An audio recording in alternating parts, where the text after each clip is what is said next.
Hey everyone, welcome back to the Cast and Spear podcast. Today we have back on the show Erica Nelson, the host of the Awkward Angler podcast and a fly fishing guide out of Colorado. Today we are going to be discussing what it's like to be a guide. Welcome back to the show, Erica. Hey, thanks for having me. So I know you're pretty new to it, but I would love to kind of learn how you got into guiding. Yeah, so I was a self-taught angler. I learned off of YouTube, and once I started to kind of get more and more into it, I really wasn't catching fish, and so I wanted to get better. And that's kind of when I started getting online and using other social media platforms, maybe a couple dating online platforms, and finding other guides, that were willing to kind of teach me new things and whatnot. And so, I kind of noticed in the industry that there's a lot of common looking folks in that space. And so, I used to get a lot of folks of different backgrounds and cultures. For example, different women of color. I'm an Indigenous woman, and I saw that there was kind of a need for that space here in Colorado. So I'm actually one of the first Indigenous and women of color guides in Colorado to be a fly fishing guide. So it's been kind of an interesting endeavor of kind of learning it and then wanting to teach other people, being mentored myself, meeting all those new people, or that would kind of take me out and teach me different things, all the guides that I've met. And so just kind of accumulating this knowledge and this need. And I struggled with language. I struggled with conveying how to teach people how to cast. I didn't really know what specifically I was looking for. And so I would kind of just try different things, trial and error, basically, of trying to teach people instructions on casting and whatnot. So I finally found a guide school. And so here there's a local fly shop that put on a 5-day fly fishing guide school. And I registered for that and kind of got more formal training. And then I also kind of unpacked that, hey, I'm actually like decent. I'm actually a decent angler. And getting like professional feedback was really helpful for my confidence and, just kind of so I guess it was kind of multi things, right? Of seeing a need in the industry and then also loving the teaching and that development piece and seeing that inspired other people that want to get out in the water and improve. And then also improve my own technical skills as well. So I professionally guided hiking, backpacking, rock climbing back in my day. So I thought, you know what, why not add fly fishing to the list as well? I live in a great area for that. So Oh, that's yeah. fantastic. So when you were at the guide school, what did they teach you? What did you learn in the 5 days? Yeah, so it was a kind of like client care, what to kind of expect from other clients, their expectations, managing expectations, because some people will come in and think they're going to catch, the largest trophy fish of the day, but it's kind of just, hey, let's have fun. Yes, we can try to hope to catch that trophy fish, but also, there's some days where we might get skunked. Like that is a realistic possibility. And so, it's just mostly like managing those expectations, client care, a lot of safety type protocol, and then technique as well. So, kind of how to look for improving someone's skills as well. So, we did a casting clinic.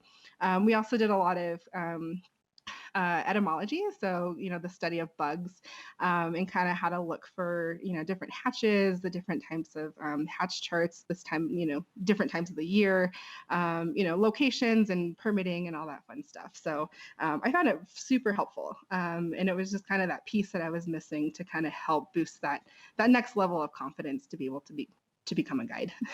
That's fascinating. When you have a person say, "Hey, Erica, take me out," are you kind of pre-doing anything before you actually meet them? Like, hey, how much fly fishing do you know? Or do we sync up right when we first meet to see your casting, like just in the parking lot, so I can fix some things before we get to the actual river? Like, how does the process go when, like, say I wanted to be guided by you? What's the Yeah. process like? Yeah, so typically you would go through the fly shop and they ask a few simple questions like, are you a beginner? How would you rate your skills? And then they kind of send that information to me. And then I typically call my client the night before, just to kind of see like if they have any questions. Do they need gear or do I need to bring gear? And then I kind of ask if they're right-handed or left-handed, and just kind of get a feel for their expectations that they have.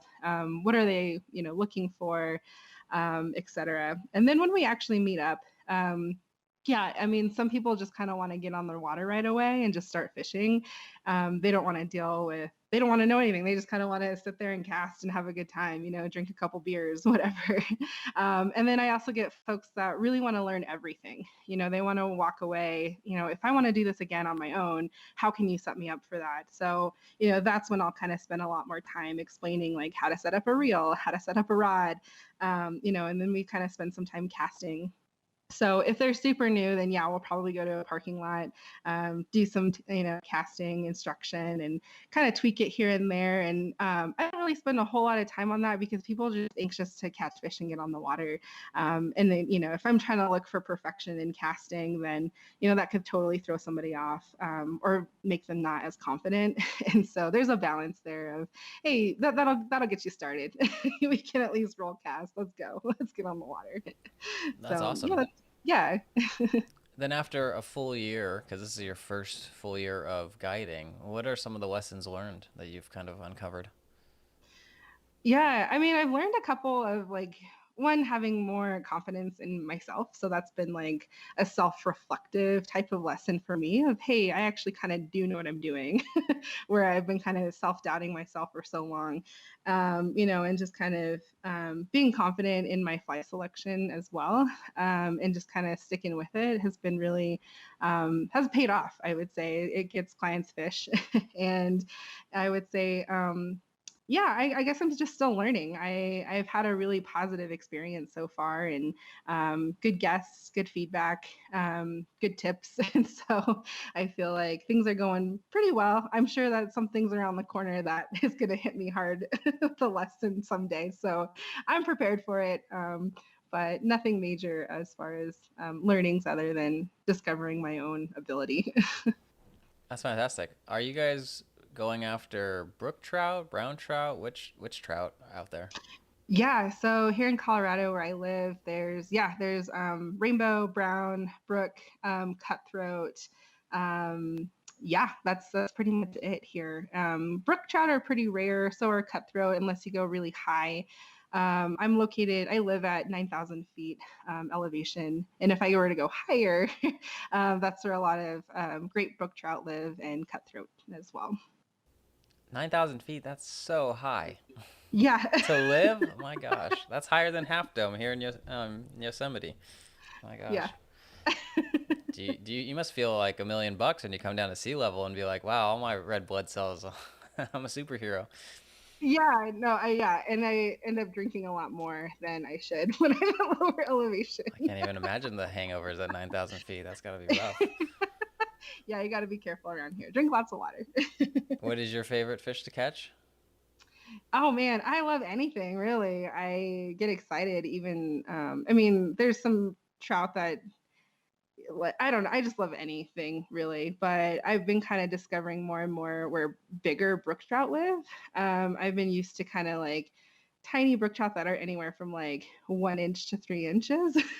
And the other day, I actually caught like a 12-inch brook trout, and that's the biggest one I've ever seen in this area. So they're kind of elusive, they're kind of rare.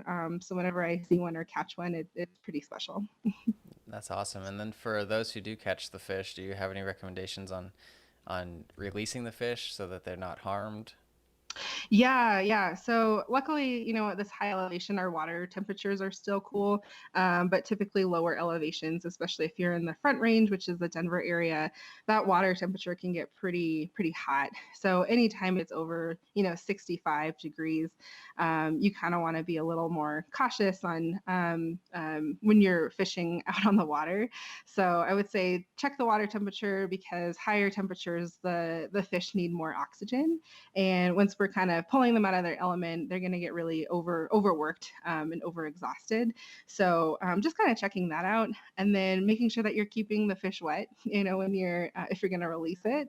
And then also another recommendation would be to fish barbless. So that's easier to remove the hook as well, and that way you're getting the fish back in the water as soon as possible. So do you also use one of those rubber nets Or Yeah, okay. definitely use a rubber net. Absolutely. Yeah, they can be pretty pricey, and I actually bought an upcycled like a tennis racket, and the person put a rubber base in there, which is pretty cool. So yeah, rubber is the way to go.